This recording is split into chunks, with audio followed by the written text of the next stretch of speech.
ഇന്ത്യയിൽ പ്രതിപക്ഷത്തിൻ്റെ എല്ലാ തരത്തിലുമുള്ള മുന ഒടിഞ്ഞിരിക്കുന്ന ഒരു സിറ്റുവേഷനാണ് ഇപ്പോൾ ഉണ്ടായിരിക്കുന്നത് എന്ന് എടുത്തു പറയേണ്ടി വരും. അതായത് പ്രതിപക്ഷം എന്ന് പറയുന്ന ഇന്ത്യ സഖ്യം പൂർണ്ണതോതിൽ വമ്പൻ പരാജയത്തിലേക്ക് കൂപ്പുകുത്തുന്ന ഒരു അവസ്ഥ നമ്മൾ ഈ കഴിഞ്ഞ തിരഞ്ഞെടുപ്പുകളിലെല്ലാം തന്നെയും കണ്ട ഒരു കാഴ്ച തന്നെയാണ്. പല സ്റ്റേറ്റുകളിലായി നടന്ന തിരഞ്ഞെടുപ്പുകളിൽ വമ്പൻ പരാജയങ്ങളാണ് ഇന്ത്യ സഖ്യത്തിലെ പ്രധാനപ്പെട്ട പാർട്ടികൾ നേരിട്ടതെന്ന് പറയുന്നത്.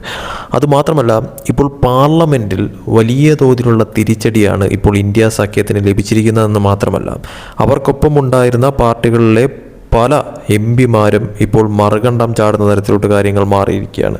ഇതിൽ ഏറ്റവും ഹൈലൈറ്റായിട്ട് എടുത്ത് പറയേണ്ട കാര്യമെന്ന് പറയുന്നത് BJPക്ക്, അതായത് NDAക്ക് മൊത്തത്തിൽ എടുത്തു കഴിഞ്ഞാൽ ഇപ്പോൾ 362 എന്ന മാന്ത്രിക സംഖ്യയിലേക്ക് BJP എത്തുന്നതിൻ്റെ ഒരു വലിയ സൂചനയാണ് ഇപ്പോൾ വന്നിരിക്കുന്നതെന്ന് പറയുന്നത്. അതായത് ഡൽഹിയിൽ ഇപ്പോൾ കളി മാറുകയാണ്, വലിയ തോതിൽ ഇപ്പോൾ മുറുകിക്കൊണ്ടിരിക്കുകയാണ്.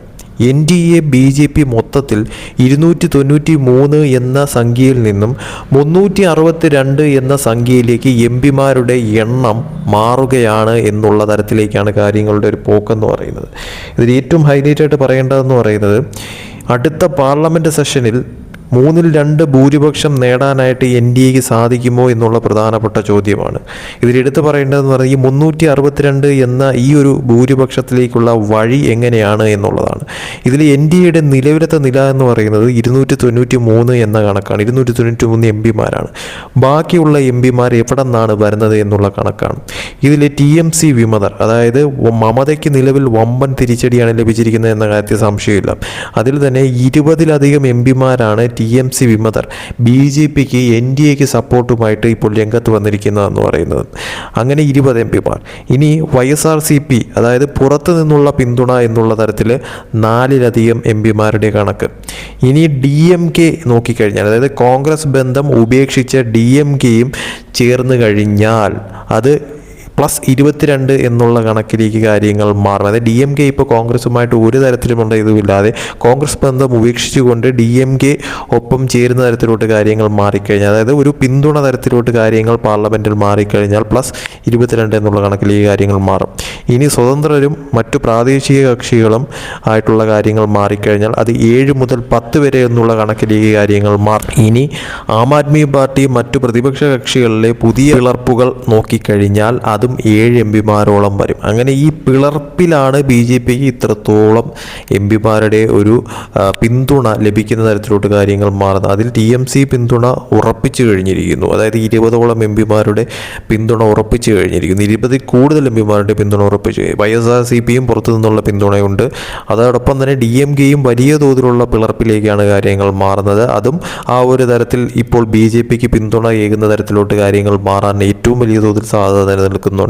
സ്വതന്ത്രരുടെ പിന്തുണ, അതോടൊപ്പം തന്നെ ആം ആദ്മിയിൽ പ്രതിപക്ഷ കക്ഷികളിലെ ഏറ്റവും വലിയ പിളർപ്പിലേക്കാണ് ആം ആദ്മി പോകുന്നതെന്ന് പറയുന്നത്. അതിൽ തന്നെ 7ഓളം എം പിമാർ എന്നുള്ള കണക്കിലേക്ക് കാര്യങ്ങൾ മാറുന്നുണ്ട്. അങ്ങനെ ആകെ ടോട്ടൽ കണക്ക് നോക്കുകയാണെങ്കിൽ ഒരു 360 മുതൽ 365 സീറ്റുകളിലേക്ക് എത്താനായിട്ട് നിലവിലത്തെ സാഹചര്യത്തിൽ BJPക്ക് അല്ലെങ്കിൽ NDAക്ക് സാധ്യത വളരെ കൂടുതലായി നിലനിൽക്കുന്നു എന്നുള്ളത് തന്നെയാണ് ഏറ്റവും കൂടുതൽ എടുത്തു പറയേണ്ട കാര്യമെന്ന് പറയുന്നത്.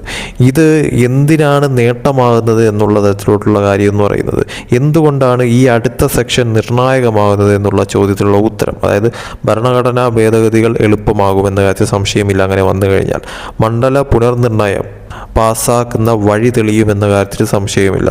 ഒരു രാജ്യം ഒരു തെരഞ്ഞെടുപ്പ് പദ്ധതി അനായാസം നടക്കുന്ന തരത്തിലോട്ട് കാര്യങ്ങൾ മാറും. ലോക്സഭാ സീറ്റുകൾ 815 ആകുമ്പോൾ രാഷ്ട്രീയ ഭൂപടം തന്നെ മാറുന്ന തരത്തിലോട്ട് കാര്യങ്ങൾ മാറും.